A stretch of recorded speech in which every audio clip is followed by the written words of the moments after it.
दोस्तों नमस्कार, स्वागत है आपका एक बार फिर से हिंदू व्रत त्योहार में। इस चैनल पर आपको हिंदू सनातन धर्म और व्रतों से संबंधित जानकारियां प्राप्त होंगी, तो हमारे चैनल को सब्सक्राइब करें। दोस्तों आज बात करने वाले हैं वास्तु के अनुसार घर का नक्शा कैसा होना चाहिए। घर को वास्तु के अनुसार बनाया जाना चाहिए और यह तब संभव होता है जबकि आप प्लाट का चयन भी वास्तु के अनुसार करते हैं। इसके बाद ही आप वास्तु के अनुसार घर का नक्शा बना सकते हैं। प्लाट पर जब घर बनाने जा रहे हैं तो जानते हैं कि किस दिशा में कौन सा रूम बनना चाहिए, शौचालय एवं बाथरूम कहाँ होना चाहिए। दोस्तों सबसे पहले बात करेंगे घर की दिशा।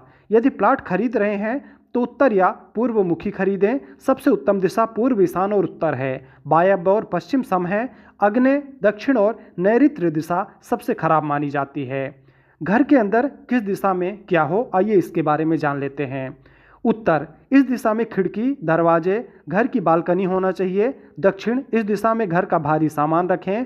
पूर्व, यदि घर का द्वार इस दिशा में है तो मात्र उत्तम है, साथ ही साथ खिड़की रख सकते हैं। पश्चिम, टॉयलेट इस दिशा में होना चाहिए। रसोई घर भी इस दिशा में रख सकते हैं। किचन और टॉयलेट आसपास नहीं होने चाहिए।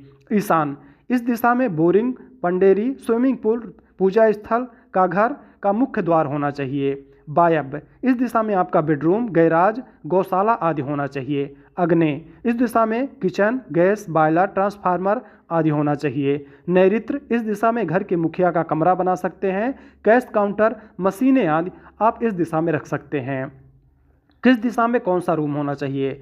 सबसे पहले बात करेंगे शौचालय की। स्नानगृह में चंद्रमा का वास है, तब शौचालय में राहु का। शौचालय और बाथरूम एक साथ नहीं होना चाहिए। शौचालय मकान के नैऋत्य यानी पश्चिम दक्षिण कोण में अथवा नैऋत्य कोण यानी पश्चिम दिशा के मध्य में होना उत्तम है। इसके अलावा शौचालय के लिए वायव्य कोण तथा दक्षिण दिशा के मध्य का स्थान भी उपयुक्त माना जाता है। शौचालय में सीट इस प्रकार से हो कि उस पर बैठते समय आपका मुख दक्षिण या उत्तर की ओर होना चाहिए, ना कि पूर्व या पश्चिम की ओर। इसके बाद आता है स्नानागार। स्नानागार यानी स्नान घर पूर्व दिशा में होना चाहिए। नहाते समय हमारा मुंह अगर पूर्व या उत्तर में है तो लाभदायक माना जाता है। पूर्व में उजालदान होना चाहिए। बाथरूम में वॉश बेसिन को उत्तर या पूर्वी दीवार में लगाना चाहिए। दर्पण को उत्तर या पूर्वी दीवार में लगाना चाहिए। दर्पण दरवाजे के ठीक सामने नहीं होना चाहिए। शयन कक्ष। शयन कक्ष अर्थात बेडरूम हमारे निवास स्थान की सबसे महत्वपूर्ण जगह मानी जाती है। इसका सुकून और शांति भरा होना जरूरी है। कई बार शयन कक्ष में सभी तरह की सुविधाएं होने के कारण भी आपको चैन की नींद नहीं आती। मुख्य शयन कक्ष, जिसे मास्टर बेडरूम भी कहा जाता है, घर के दक्षिण पश्चिम यानी नैऋत्य या उत्तर पश्चिम यानी वायव्य की ओर होना चाहिए।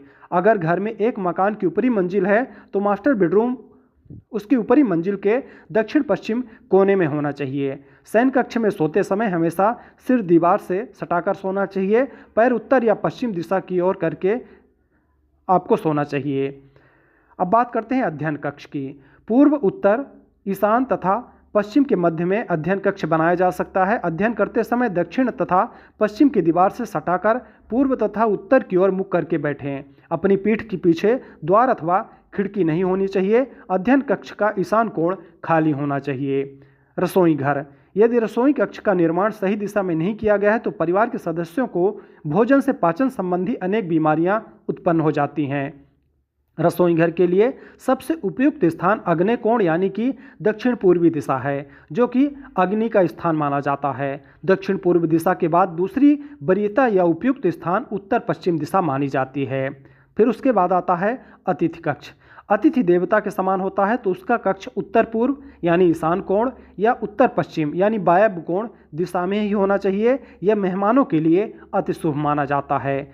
खासकर वायव्य कोण में अगर आपका अतिथि कक्ष है तो इस दिशा में जो भी मेहमान आता है वह चंद्रमा के समान होता है। यानी जैसे चंद्रमा हर 2 या 2.5 दिन में अपनी राशि बदल लेते हैं, उसी प्रकार यहाँ पे आया हुआ मेहमान भी बहुत दिनों तक आपके घरों में नहीं टिक पाता है, वो भी जल्द ही आपके घर से निकल जाता है।